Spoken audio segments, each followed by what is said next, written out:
Good evening, everybody. It just turned 8 o'clock here in Japan, so I would like to welcome you to this week's Monday Zen and Zazen class. Today is one of those weeks I will talk about the Hokyo Zammai, the precious mirror Samadhi. But before we get to the theory, let's practice together for 30 minutes.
Thank you for joining. So today, please let me talk about the precious mirror Samadhi again. As always, I want to share the text with you on the screen. So we are nearing the end. I think last time I was talking only about 1 or 2 verses. Namely this one, a hair's breadth deviation, just a very little gap, just a very small gap, and you are out of tune.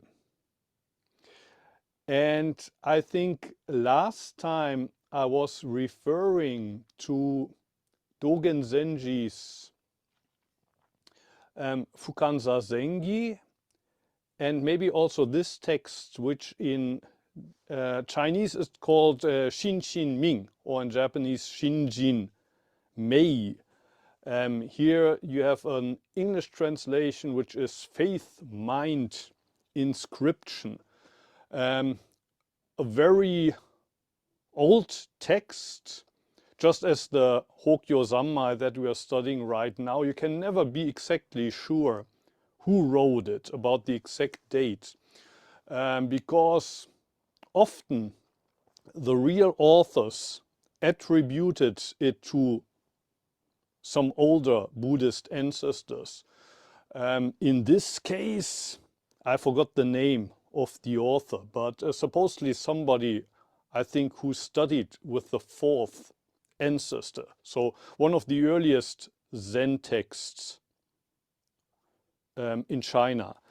And the reason why people attributed it to others rather than publishing it in their own name, I think there's, well, 2 main reasons. One thing is, at the time, people didn't have this idea of intellectual property. Today, when we write something, it belongs to us. And if somebody would copy it, they would steal our intellectual property. And I think in olden times they didn't have this idea, because everything that I say or everything I write, it doesn't come out of myself. I inherited that from the old masters, from my own teacher, from a lot of sources. So I think one reason why people wouldn't publish these texts with their own real name was humbleness. They were aware that they owe whatever they wrote to their teachers and their teachers' teachers. And I think a second reason is that the older the text is, the more authority it has. So it was quite common in Mahayana Buddhism to write texts centuries after the Buddha passed away and still start with the Buddha said.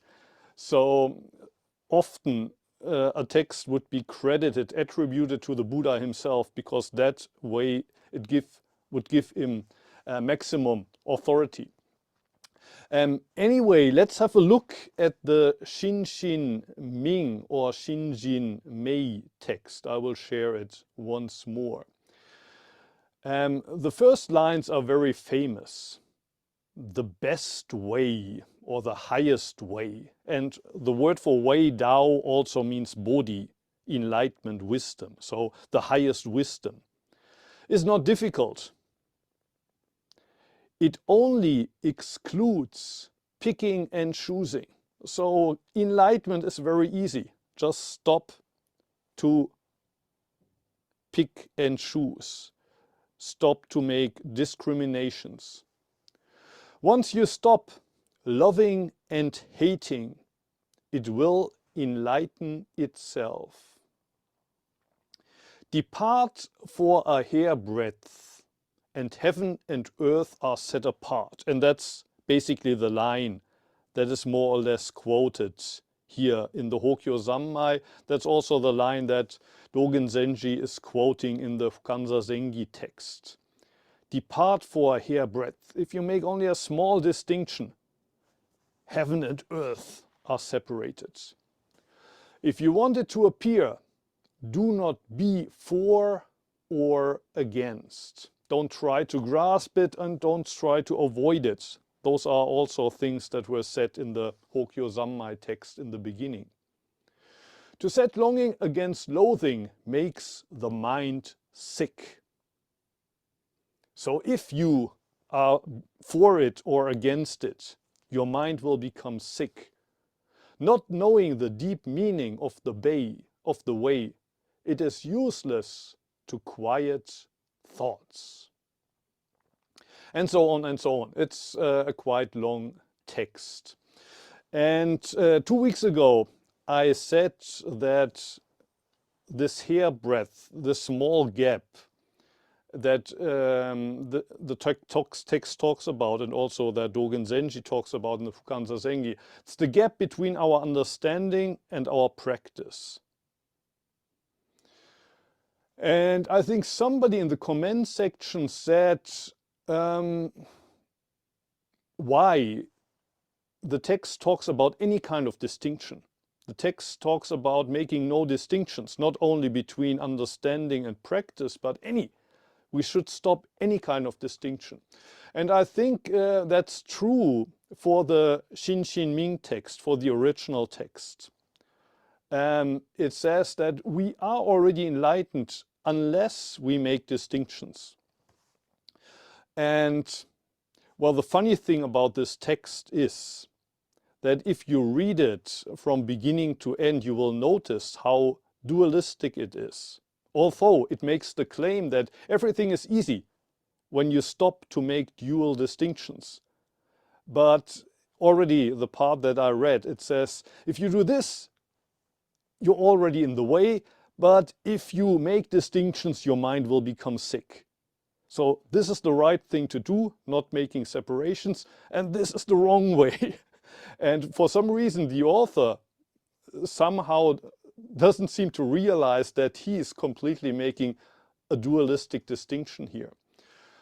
So although it's a famous Zen text, I personally, if I had to pick my favorites and the text which I don't like so much, and of course I'm aware we're not supposed to pick, but if I was allowed to pick, the Shinshin Ming would be one of my less favorite texts, because on the surface it's completely non-dualistic, but inside it's so dualistic, and the author for some reason doesn't seem to be aware of it. Anyway, in the case of the Fukan Zazengi and in the case of the text we are reading now, I think it's different. Both the Fukan Zazengi start with non-dualism. It starts with the word, the way is all pervading. Where are you looking for? And Dogen Zenji is quoting the sixth ancestor. There's no body that can be called there's no body that could be called the Bodhi tree, and there's no mirror mind. How would you try to wipe the dust off the mirror? This thing that you're looking for, it's everywhere. So why do you want to practice and enlighten and awaken to it? But then Dogen Zenji makes this sentence afterwards. If there's only the slightest deviation, heaven and earth separate. And then he starts to explain the nuts and bolts of practice, crossing the legs. First the right foot, then the left foot, crossing the hands. First the right hand, then the left hand. All this dualistic stuff comes later. So for Dogen, to say we just have to stop dualistic distinctions and everything is fine, that in itself is a separation between heaven and earth. If you are a true non-dualist, you should have the space to embrace dualism. You should also follow the form of Zazen, put your right hand down and place the left hand on top. In the case of the text we are reading right now, up to here it was all about enlightenment. 5 different ranks, but in the end they're all the same. It's one scenery of enlightenment. But at the end of the text, I think the text is talking about, well, the reality of studying the way. and the reality of a teacher-student relationship. So for me, this sentence, if there's only a hairbreadth of distinction, heaven and earth separate. It's about, well, the scenery of enlightenment that we've been talking about for so long, and the reality of your practice here and now. Let me have another look at the text. So this was the Shinshinming. Maybe another thing that I wanted to show you. Somebody sent to me about a week ago. I don't know if he's here in the Zoom room with us or if he sees these videos later on YouTube. Somebody sent me a PDF of this book, which I didn't know before. The author is Alfonso Verdu, 1974. I'd never heard about it. Very interesting. He's talking also about different systems of arranging the relative and the absolute, the contingent and the essential, the manifold and the one. And he's also talking about these 5 ranks in detail. But it's even more complicated than the book by Bolleter, that Australian teacher that I've been quoting a number of times. But if anybody of you is interested in this text, I'm not sure if you can find it on the internet. If not, you can also send me an email and I can send you the PDF. I haven't studied it thoroughly, but it seems to be very interesting. But it's written from a very academic point of view. This would be the contents. So you see, he starts with Indian philosophy, Huayan, which started in India, but also in China became very strong, was also transmitted to Japan. But then the 5 degrees he calls. So that's what we had been studying all the time. And this is Tozan Yokai or Dungshan, who is also the author of the text we are studying right now. And maybe from these illustrations you can see that this text is also very complicated. And it's a little bit comforting that he also says that even in old China there were already authors there that were contradicting themselves. So even the old enlightened masters probably were not 100% sure what they're talking about, or at least they didn't agree with each other about what they are talking about when they talk about the 5 ranks or the 5 degrees. But now let me return to the text. So now we come to, well, the reality of practice in this dualistic world. The text continues. Now there are sudden and gradual in which teachings and approaches arise. There's only one true, only one Dharma, only one way. It's pervading everywhere. But there's lots of different approaches, ways. In Buddhism, there's many schools, and in Zen alone, in China, there were 5 houses. 2 of them, Soto and Rinzai, were transmitted to Japan. Some of these approaches are more gradual. Some of them are sudden. Some of them are more soft. Others are more kind of macho style. So there are differences. In reality, there are different teachings, different approaches. With teachings and approaches distinguished, each has its standard. So there's not one true way, there are many ways. And you have to decide which way you follow. But when you decide for a way, you should also follow the standards of the way. Or in the case of Zazen, if you practice Zazen, the form is also very important. Enlightenment is not in the form, but following the form exactly is also a manifestation of enlightenment. If you throw away the form or the standards, in this case, you throw away enlightenment. Probably you have that saying in English as well, you throw away the baby with the bath water. The baby is not the bath water, but if you say, I don't need the bath water anymore, you also lose the baby in the bath water. Whether teachings and approaches are mastered or not, reality constantly flows. Reality is always there, enlightenment is always there in front of your eyes, whether you master it or not. But that again doesn't excuse you from actually walking the way. The way is all pervading, but that doesn't help you if you don't walk the way.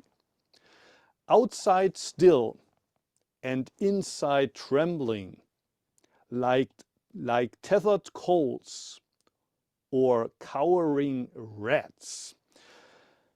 Here the text is probably talking about some students. I often talk about tomatoes, cucumbers and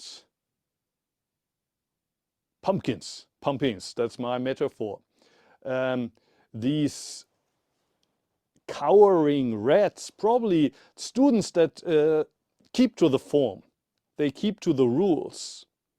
On the outside, they are very obedient also, respectful to their teacher. They follow the precepts. But inside, some of them are burning with anger, some are anxious. They haven't reached liberation yet. Their problem isn't solved. Only on the outside they conform with circumstances. The ancient sages grieved for them and offered them the Dharma. But, well, the teacher is trying to help such a student to break through the form and to make him realize that sticking to the form is not liberation. Others, on the other hand, led by their inverted views, they take black for white. In my view, those are the ones that make up their own rules, that make up their own Dharma. They don't even need a teacher, they are their own teacher. But basically, well, they put the ego at the center, which in my metaphor, those would be the pumpkins, while the cowering rats would be more the tomatoes that are tied to the structure, but they haven't reached liberation. The pumpkins seem to be freewheeling, but they don't see their environment. Led by their inverted views, they take black for white. When inverted thinking stops, the affirming mind naturally accords. When you take off the glasses of your ego that turn black into white and white into black, for the first time you see your neighbors. For the first time you see the scenery, and you don't need to invent your own Dharma anymore. Okay, the text goes on for just a little bit, so I don't know. But before the summer, I think we will finish. I hope we can proceed faster after this. But today, if you have questions, if you want to share anything, as always, I would like to invite you to ask or share whatever you like. Kenza is raising her hand. Kenza, please. Thank you. Thank you so much for this. Well, you just destroyed the Shinshin Ming text for me. I read it regularly, so now I don't know what to do. Well, it's a personal thing of mine. I know Okay. some people love the text, and I really like the text. Yeah. When I'm a bit lost, I kind of go back to it, but I'm just trying to understand what you said. Yeah. So basically, by making the distinction between dualism and non-dualism and rejecting dualism, you Yes. fall into dualism. Is that what you're saying? Exactly. Exactly. So true non-dualism should have space for dualism as well. There's nothing wrong with making distinctions as long as you don't cling to the distinctions. And at least for my feeling, the Xinxin Ming text is very anti-dualistic. And I have a problem with that. Nothing wrong with non-dualism, but when non-dualism becomes anti-dualism, it's just another form of dualism. Okay. All right. Yeah. Thank you. And I just wanted to add one thing. Actually, you mentioned about form being part of enlightenment. Yes. Miyamoto Musashi says exactly the same thing. Oh. I mean, so I thought it was interesting. Okay. Good. Thank you. Thank you. Joseph, please. Yes, as always, thank you for the talk. I was just a bit confused by the last couple of lines about this distinction between outer form and inner experience of these students, because, well, as Kenzo was just saying, I think there's a lot of emphasis, at least it seems to me, when we have these discussions on form being a part of enlightenment or form being a part of a way. But Yes. yeah, I don't know, to me, these lines about, oh, outwardly you have the right, these students have the right form, but inwardly they're still cowering or burning with anger or whatever. It just, to me, that seemed quite different from a lot of what we say in these meetings. So I wondered if you could just say something about that difference between outer form and inner form or whatever. Yeah. Yeah, that's a good point. So form is very important, but when you become attached to the form, there's no freedom in the form. I think 4 weeks ago, or maybe 6 weeks ago, a couple of weeks ago, I held this paper in the camera, Shu Hali. It's a famous expression in martial arts or tea ceremony. In Zen, you might hear it sometimes, but in Antasia, I think I never heard it. But you could also say that this works in Zen. Shu basically means that you stick to the form, you protect the form, you protect the teaching, you follow the teacher literally, each little step. But there's no liberation here yet. Ha means to destroy something, to break through. And in a way you could say that also a koan breakthrough. It has this liberating thing, and you realize actually there's nothing I need to keep through. Even the precepts are only skillful means. Actually, I can run around naked. I can do anything I want.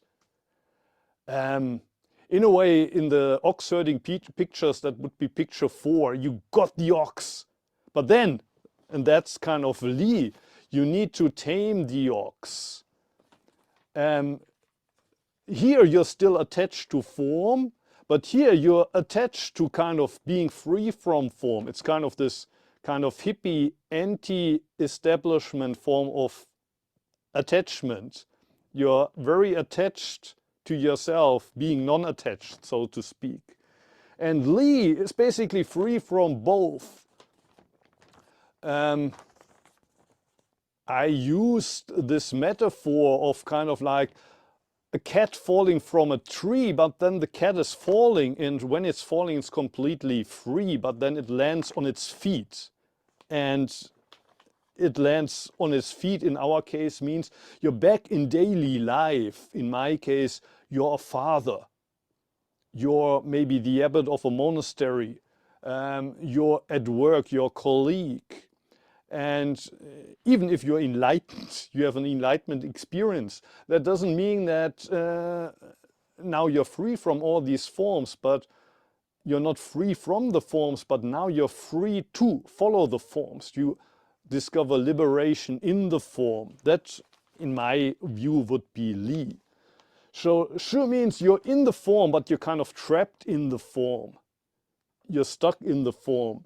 Here you break out of the form, but you don't have discovered liberation in the form. You don't have freedom in the form, because you're still attached to breaking each little rule. You don't have the freedom to follow the rule. And only here, finally, you found the freedom to follow the rules. So, to me, well, the answer to your question would be this shu hali. Form is important, but it's not form as a kind of cage. We are not trapped in the form, but we finally discover the freedom to follow the form, to follow the rules.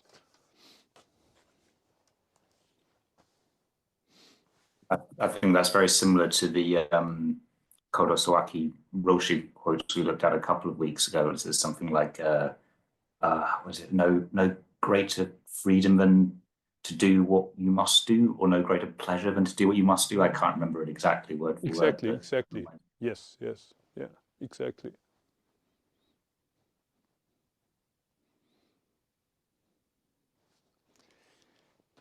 Any other questions? Anything else you would like to share?